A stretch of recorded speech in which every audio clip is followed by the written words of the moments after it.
to go from something which is kind of a theoretical concept of having cancer to this very surreal moment when you're sitting in an office with an oncologist and she's detailing what sort of cancer you have and what the treatment will be. It's your emotional side that really takes a battering, and you're not aware of that sometimes, and sometimes that just hits you like a ton of bricks. Losing my hair was longer than it is now. I was terrified to lose it at 16. You work really hard to feel the way that you want to feel and look the way that you want to look. It's a sense of identity. So to not have any control over any of those elements, it really attacks your mental strength and your mental health, which is one of the key things that you need to be able to get through the treatments in the first place. You've got no hair, your eyelashes have fallen out, your eyebrows, you just don't feel yourself. You look in the mirror. I mean, I saw this skeletal alien looking back at me. Look Good, Feel Better is special because it changes a lady's life in 2.5 hours. Everybody comes in with a bit of nervousness about the unknown, and a lot of people don't really care for makeup because their priorities change. I did speak to a friend who had been through it and who'd been to one of the workshops, and she recommended it to me actually. She said, you know, just go and have fun for 2 hours. Just everyone being together and supporting each other, and there was no judgment. It was just everyone having fun, and like you kind of forgot about treatment. There was all these makeup artists around, and they were just there for you and just making you look good and feel better. It's just as simple as that, but it wasn't just a physical thing, it was this emotional thing as well.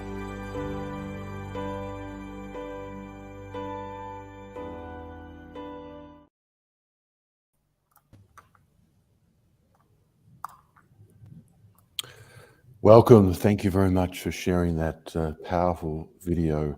Carol, such a pleasure to have you with us today as the General Manager of Look Good, Feel Better. That video really seems to surmise the powerful work that you do. Although I would love to start by asking you, really in your words, what does Look Good, Feel Better do? What's the power of the program? And to what degree are you seeing this impact women at such a critical and vulnerable time in their lives?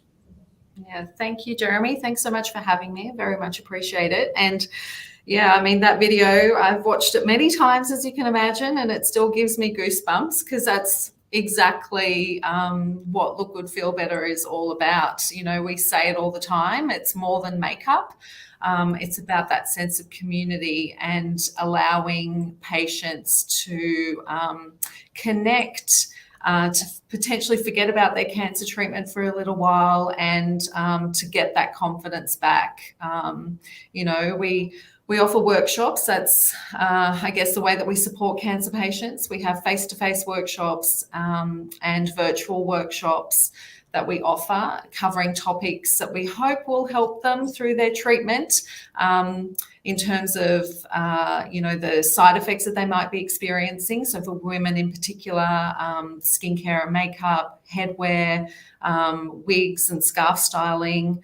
And, you know, when we're covering off things like makeup, we teach them how to draw back on their brows, how to look after their skin when they're experiencing redness and dryness and sallowness. So all these little tips and tricks to help them, you know, gain that little bit of confidence back. We also, you know, in our virtual space, we cover off those topics. We also offer grooming and exercise workshops for men to help them through their treatment as well.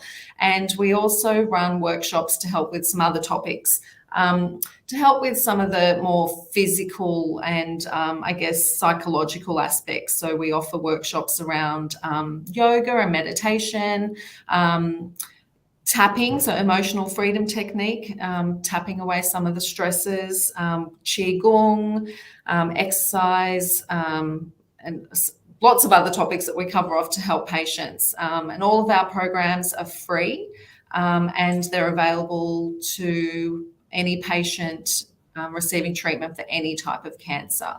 And also to make life a little bit easier as well, we have our home delivered confidence kits. So everybody who attends a Look Good Feel Better workshop receives what we call a confidence kit.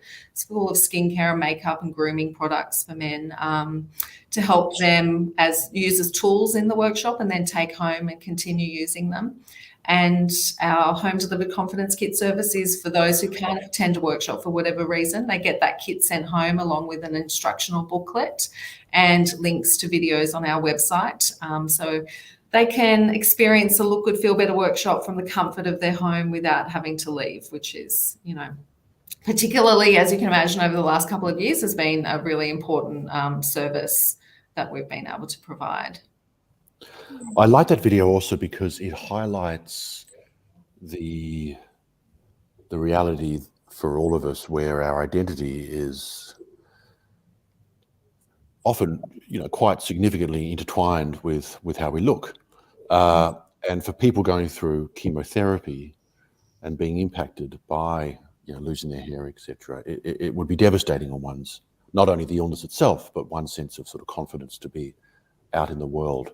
Can you give a couple of examples of where you've seen something quote unquote as simple as providing that ability for women to be made up and to be in an environment where they're supported by other women, that it really has changed their lives in a way that might seem exponentially larger than the session itself?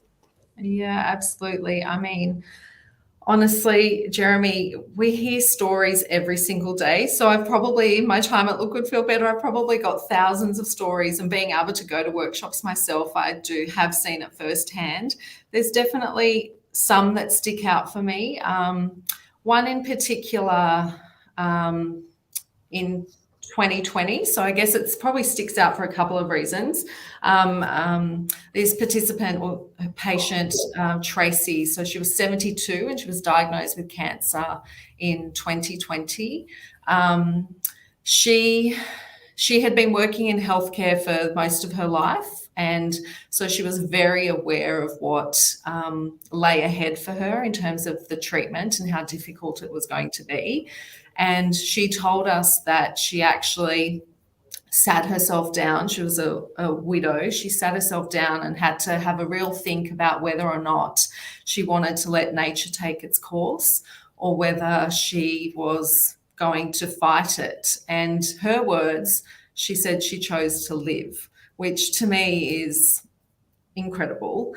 And her breast care nurse actually booked her into a Look Good Feel Better workshop, and unfortunately it was cancelled because we went into lockdown and we couldn't run our workshops face to face. So she received a home delivered confidence kit, and she said at the time that it arrived just when she was despairing about what was to come and what she would be experiencing and the side effects that she was going to be experiencing. And she was just blown away and really excited by how positive everything in the kit was. And that's what we try to do with all of our collateral and our paraphernalia. And obviously the products that are donated to us, they're all great quality products.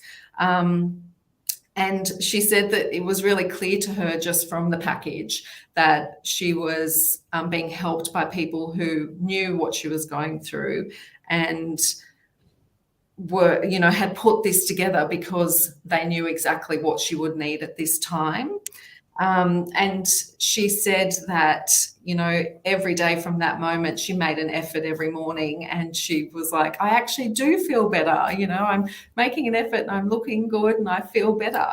And I'm going to read this quote of hers to you if I can, because I think it's incredible.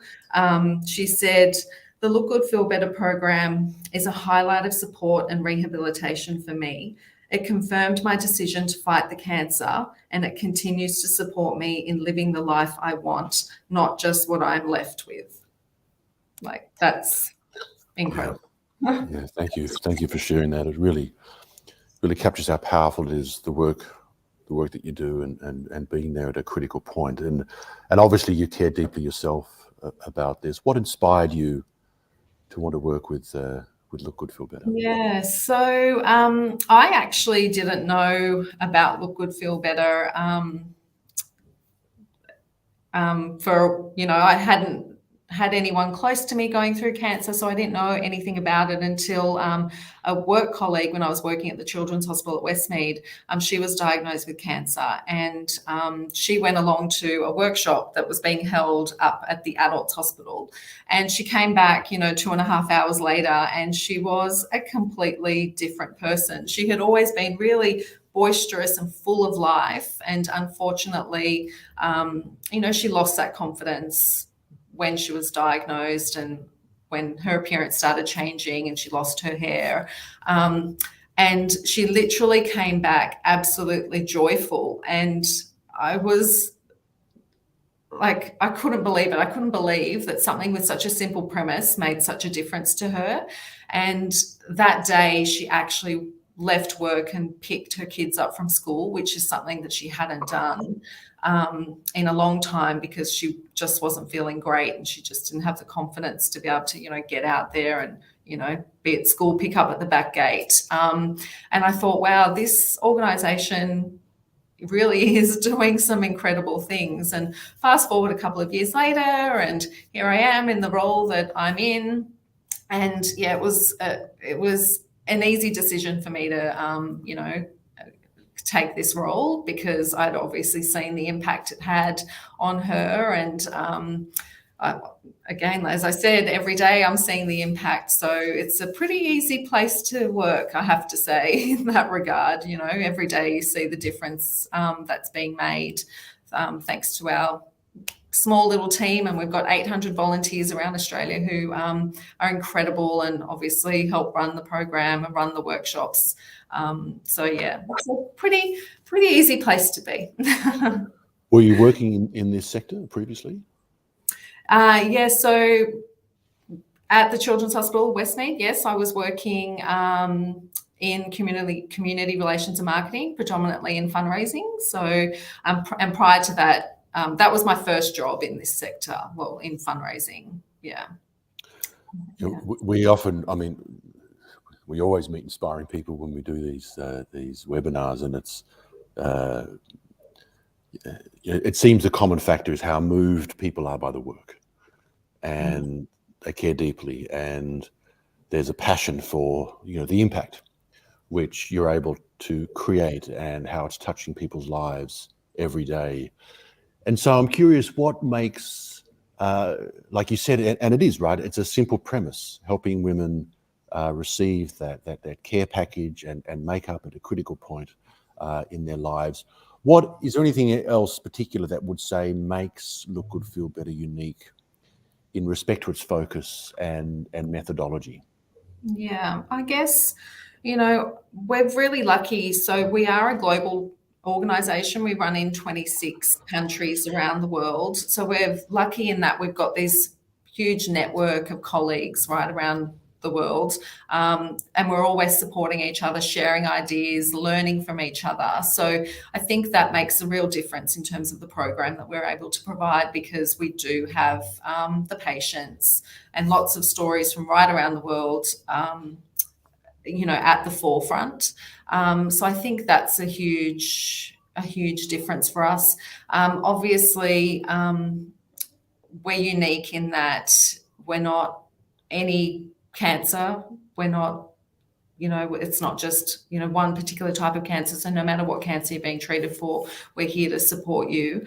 But I guess, I think what we hear and what we see all the time is just in regards to those connections. We provide a safe space, whether it's in person or in a virtual workshop. The workshops are safe. People feel really comfortable. They feel seen and heard. They don't have to pretend. Oftentimes as women, you find that they are, pretending that everything's okay when they're at home. I feel good, everything's fine, but in a workshop, they can sort of let go of that, because everybody feels the same way and they've got sort of that solidarity, I suppose. And we always find that friendships are made, people are swapping numbers, I go out for coffee afterwards. And oftentimes we hear that it's the one place that they have felt comfortable taking off their headwear and being as vulnerable as they are. So even at home, their husbands haven't seen them without a wig or a scarf on, but in our workshop space, they've got that confidence and they feel so safe that they can actually be themselves. And I think that's truly, really very special. And it's really humbling as well, knowing that we're making that kind of a difference. And then so many of them are so happy for us to share their stories, which is incredible as well. Yeah. Cancer is, this ongoing terrible disease which impacts, I think we all know people, right, who've been impacted by it, if not lost their lives. And yet it kind of, my sense with cancer is it's so ubiquitous in its different forms that it's just it seems to be just part of life. And we accept that it's a disease that will touch many people. Although, could you share some unique challenges for women that women face when going through cancer and undergoing treatment, which most people may not know about? If there's a particular example or two you could share with us. Look, I think, just the very, as you were saying earlier, Jeremy, that identity in terms of our appearance, particularly around our hair. A lot of women place a lot of emphasis on who they are based on their hair.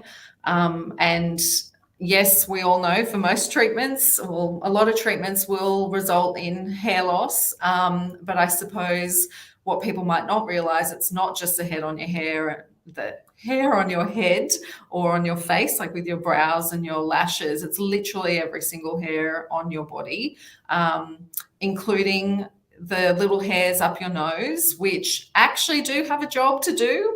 And when you don't have them, you really notice that you don't have them. So that causes issues and side effects in itself, just so simple things like that. But I think, honestly, based on what we hear and the ladies that we meet, it's certainly that feeling of isolation, I guess, that's particularly unique to cancer patients. A cancer diagnosis is very isolating, even if you do have supportive friends and family and colleagues and a supportive workplace. It's a very isolating experience. And, being able to take part in a program like ours, I guess, makes patients, these women in particular, feel like they're not alone. And I think that's a really big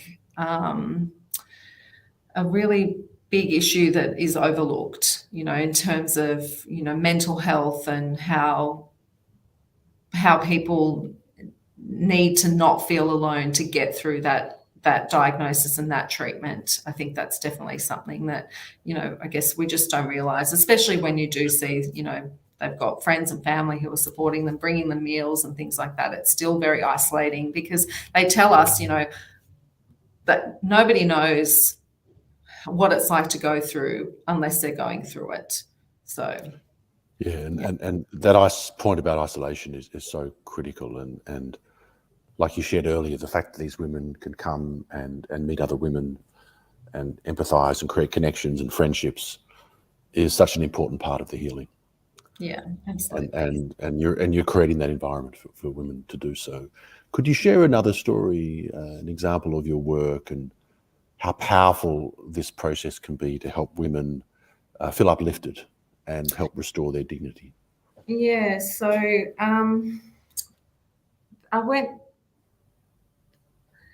there was a workshop that I went to a couple of years back, and there was a patient Alicia, who was at that workshop just here in Sydney, and she is a young lawyer, and she was really conscious and concerned about the impact it was going to have, particularly at work.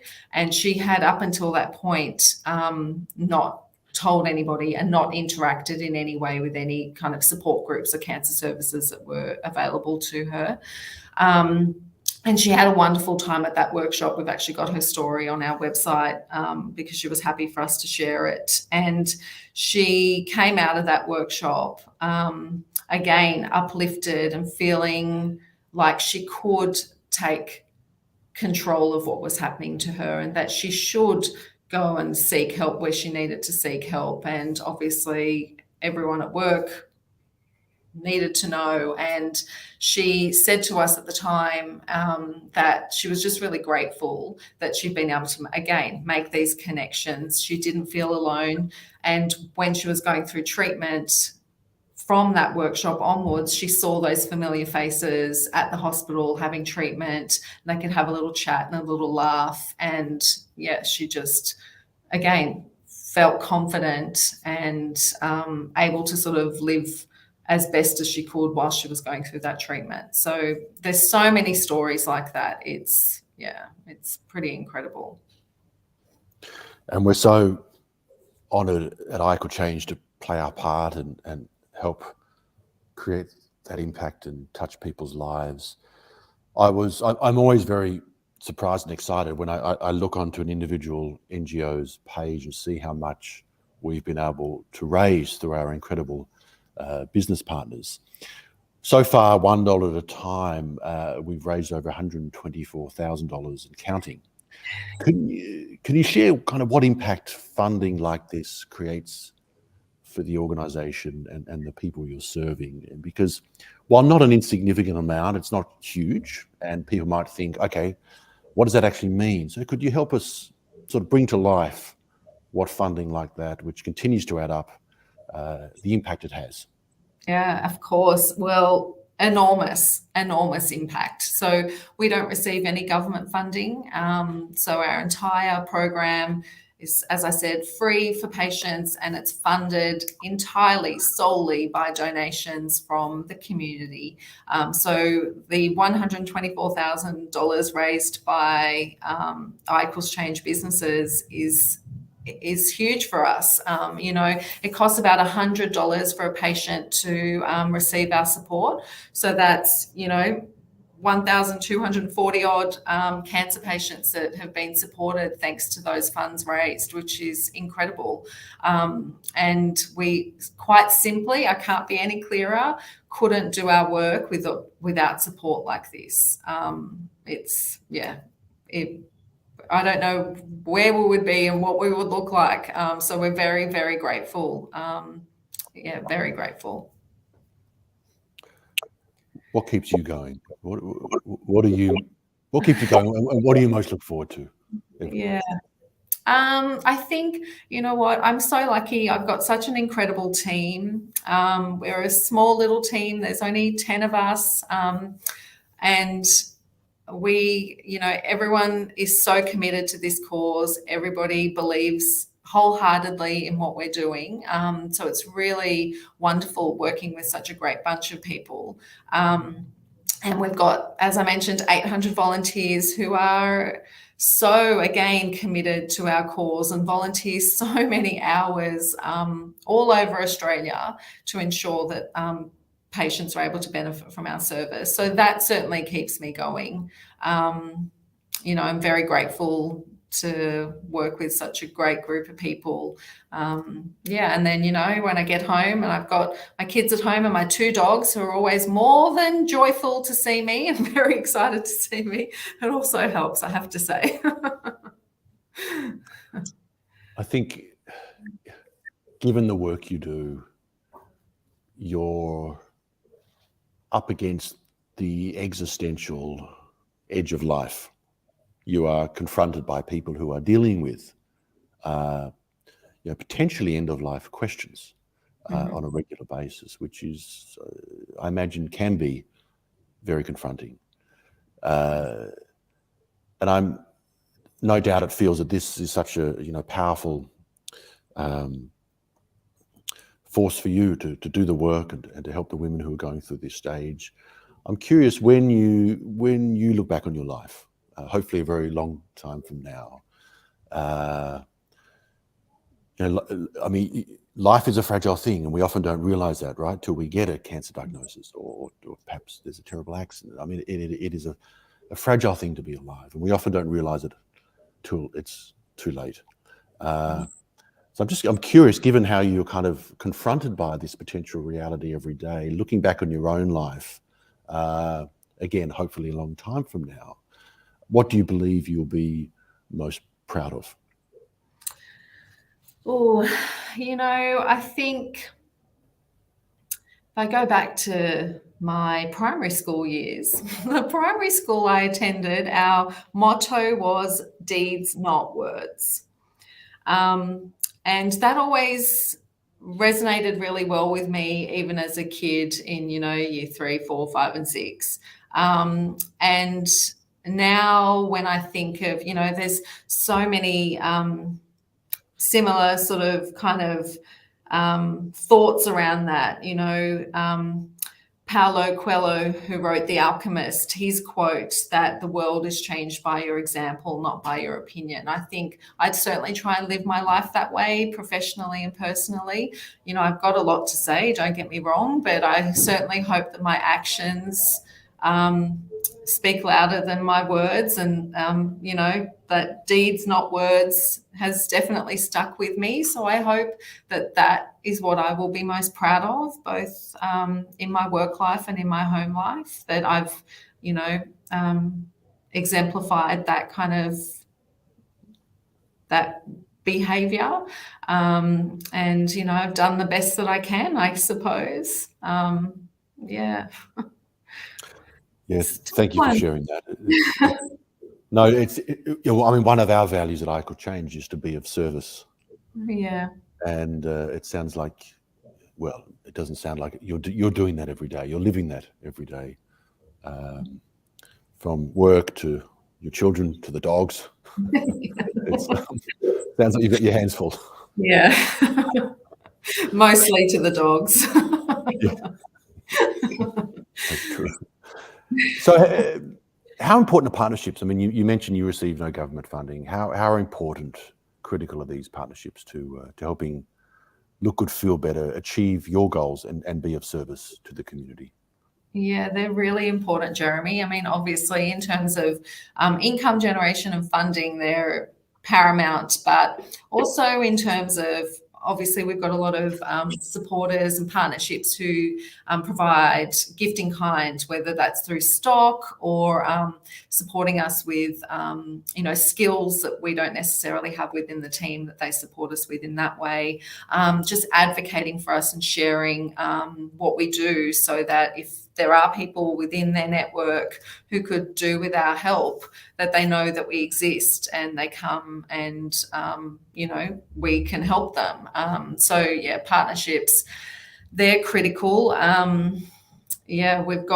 We've got some really wonderful friends like I Equals Change, and we're always looking for more new friends. So I'm happy to speak to anyone. If anyone's got any ideas, we're always happy to, listen and, do what we need to do to provide the best services that we can be providing. So, yeah. So for any businesses that are listening today, or if you know of businesses, I Could Change is a really simple and powerful way to support incredible organisations like Look Good, Feel Better, to do their work, to continue helping thousands of women at some of the most vulnerable times in their life. And it's very simple to join us. Go to the site and click Join the Movement, and it's a simple process to build that sustainability impact commitment to changing people's lives into your online business. Or even now, we've actually launched a program where professional services can give back as well. So if you are or know a lawyer, an accountant, insurance company, actually almost any business doing business with businesses, we've got a new way in which they can give back around their invoicing, around filling in forms, new ways in which they can bring to life their impact as a business and help organisations like Look Good, feel better. So I'd love to open it up if we have any questions in the room. Thank you. So we have a question. Are there any particular impact days or months that we can get involved in to support Look Good, Feel Better and bring awareness to the work that you are doing? Any particular sort of calendar days where you find you can get sort of great impact? And yeah, we do. So September is our sort of month of fundraising, or our biggest month of fundraising, and it's Feel Better Month. So that's definitely the time where we encourage any of our supporters or any new supporters to, get on board and help spread the word. There's many ways in which you can do that. So we'd certainly be happy to chat. So please just get in touch. And yes, that would be wonderful. Yeah, it's an interesting question. Those calendar days, we're finding businesses, we help them run these campaigns called Double Down for Change. Yeah. So instead of discounting, if you're a retailer, you can just double your donation or triple it, not have to discount, which is really expensive for the business. And it's so exciting how much consumers are engaging in those campaigns. So they're driving transaction rates sometimes up to 30, 40%. And I think what it shows is how much all of us care. Yeah. And we want to support businesses that are giving back, that are building a better world, that are helping people. And it's really part of that fast-growing movement where we are shopping our values. And we know that there are so many people going through very difficult times. The planet is in the state that it's in, and we all need to bring our purchase power to the table to help businesses give back and accelerate the change that we all urgently need to see. So those key days are really great days to launch, to come on board, to begin supporting Look Good, Feel Better, and begin communicating that to your consumers, to your audience, to your customers about the change that you can help create.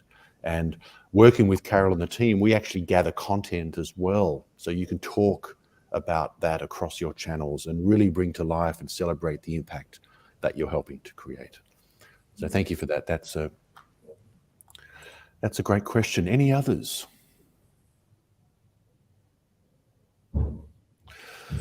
Well, Carol, so really a pleasure to have you today. Thank you for sharing it. It's a challenging topic, and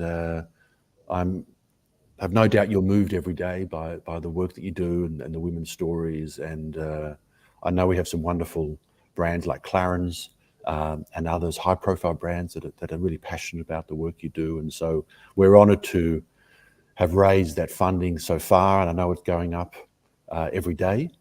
So we look forward to a long and fruitful partnership. Oh, thank you so much. We really appreciate the support, and thank you again for having me today. It's been wonderful. Thank you. Our pleasure. Thank you.